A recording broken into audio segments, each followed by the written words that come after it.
宇轩，马达加斯加怎么会变成这样？每个人都在上街去抗议，甚至一把火就直接烧了。他们烧的是什么？他们痛恨中国。他们出来抗议是什么？他们说我们每天只是要一个最基本的人生基本需求，也就是电。你不要给我一天进来的24个小时，你12个小时里面没有电。你不要跟我讲说我要喝水，就水龙头打开那是滚滚泥水。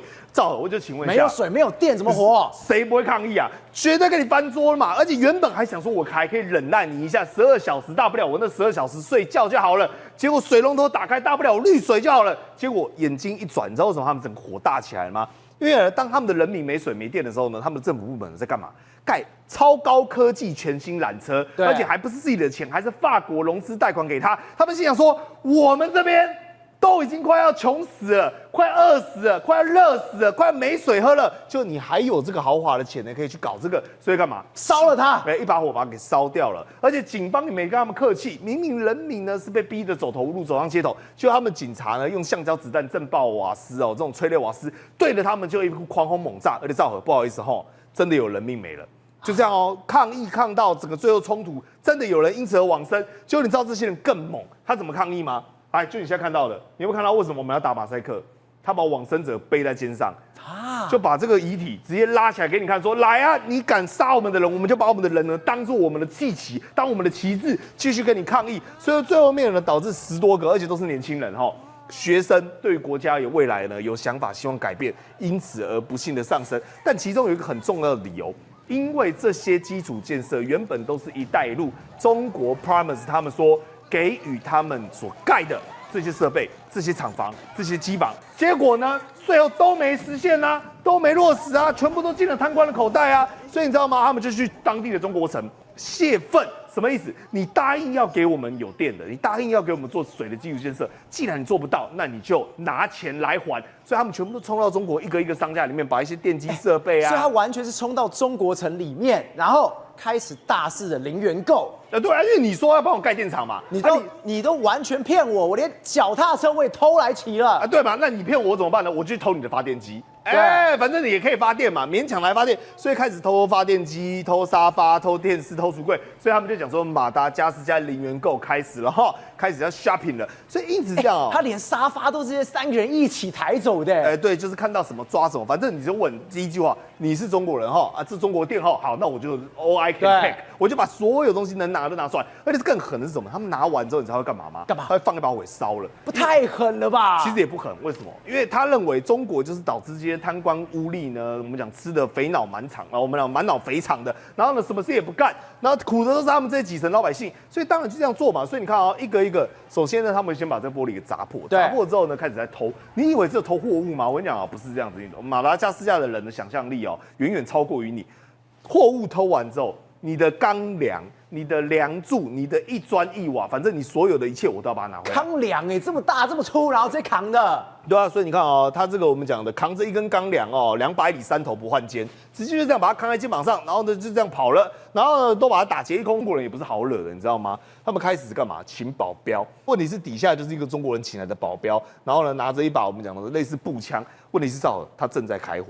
所以他对着马达加斯加的人民开，意思说你敢抢我，我就给你开火回去。所以你想想看，这冲突已经演变到一发不可收拾嘛。但其实最大的一个缘故是什么？因为马达加斯加是一个我们讲的很小的地方，大概60万平方里而已非洲呢世界第4大岛，它是一个岛屿。但问题是在这个岛屿里面呢，它刚好是一个交通汇道。所以当时中国就想说，那我把它选为所谓的一带一路。毕竟它是一个岛，一带一路的一个链接，就没有想到，你知道吗？它其实只有3000万人口。我们刚才一直在讲说动物很幸福，对，但是它的人呢，75%都在贫穷线以下，换言之，他们过得一点都不好，而且民生非常差，所以贪腐指数是全球180个嘛，它排名第140名。那我们给你看一个很对照差别很大的画面。首先，你先看到左边这个年轻人这个年轻人就是正常马达加斯加的年轻人。第一个，他没有 scholarship， 也没有奖学金，然后家里也没水没电，然后呢穿得破破烂烂的，过得非常的苦。但是呢，你看到右边这个，你会说宇轩，所以他是修图吗？你有没有发现，这2个人长得超级像的？但我跟你讲完全不一样。为什么？长得很像没有用，命运大不同。旁边这个叫做总统的儿子。你呢是家里没水没电没奖学金，什么书都不能读。他呢是老爸呢用中国给的一带一路的钱呢挪用公款。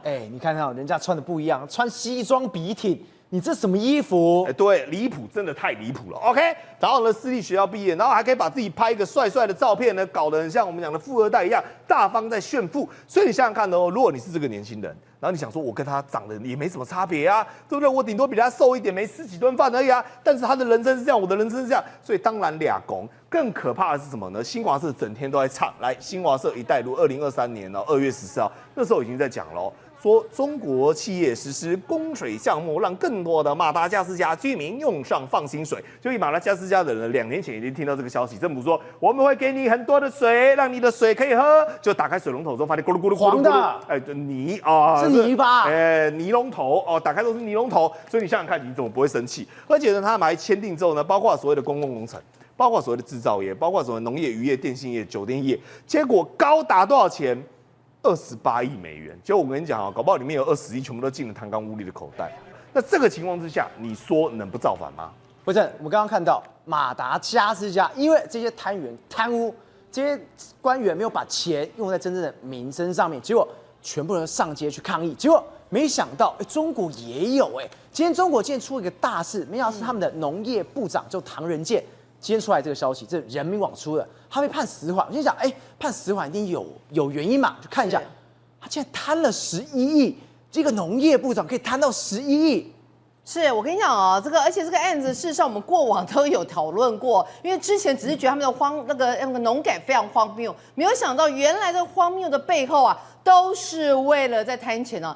这个唐人健呢，他是2007年到2024年哦，他其实一路就是从原本的中央财经领导小组办公室的副主任，然后呢平步青云，就慢慢官越做越大，包括到广西壮族自治区的党委常委，再来就是自治区的副主席，那再来呢就来到了甘肃省的副书记、省长，然后最后来到了中央部会，也就是农业农村部的党组书记。那到来这部长，那这一路上来啦，小官的时候小贪，大官的时候就大贪，所以呢被人家发现他累计贪了2.68亿元哦。那主要就是说，他在过往就是中央那个常委这个监委第20届的中央委员的时候啊，在他任职这个农业部的部长的时候，进行所谓的一个3农工作，然后呢就假借一堆我们要改革啊，我们要脱贫攻坚啊，结果搞了北岛，然后乱弄，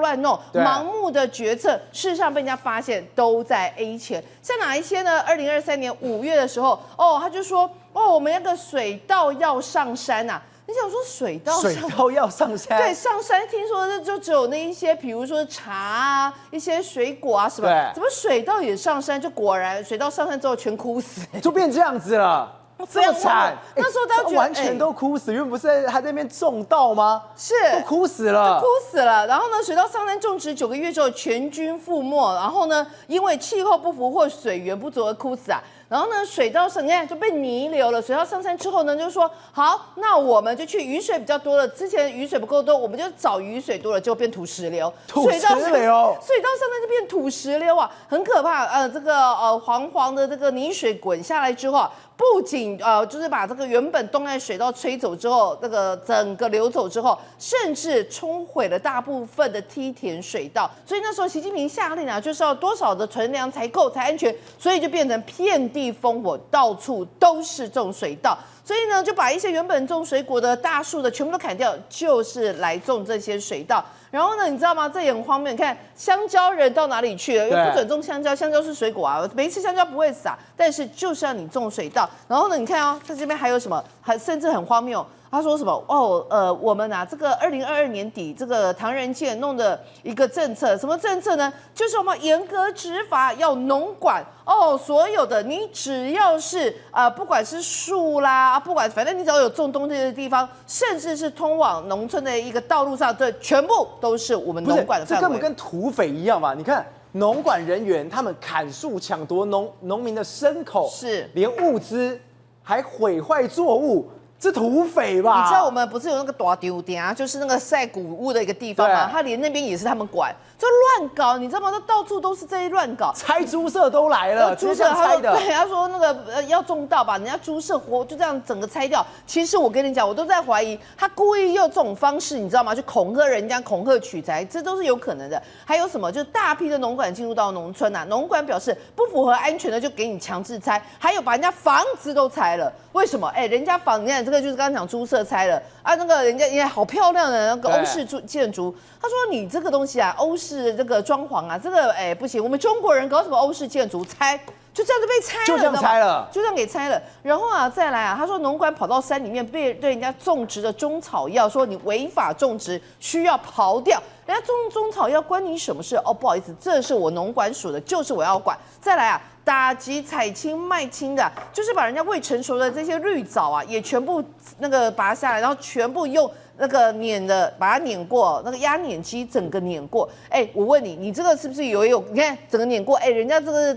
那个人家好不容易种那么辛苦要收成，人家这个绿的你给他放久一点它就黄，就把人家整个碾过。所以换句话说，他说要拆就拆，他说要碾就碾，一句话就是执法宛如鬼子进城啊！甚至有农民拿起大棒来驱赶这些农管，因为对我来讲，你根本就是在把我的一些私人财产抽空，或者是故意来毁坏的私人财产。所以2022年就有统计过，市县2级的机构完成所谓农改队的，竟然有2564个相关的机构，结果在编在职的执法人员超过8.2万人。所以你说是不是有一点拿着鸡毛当令箭，故意来用这种方式啊，打击了一个什么农管，但事实上不断的去扩编自己的权力的影响力，甚至在从中敛财。宏观取财，厘清真相，犀利精准，深入剖析，时刻掌握关键，新闻时事不漏接。老时段，新气象，我是钟浩和，关键时刻2.0全新出击。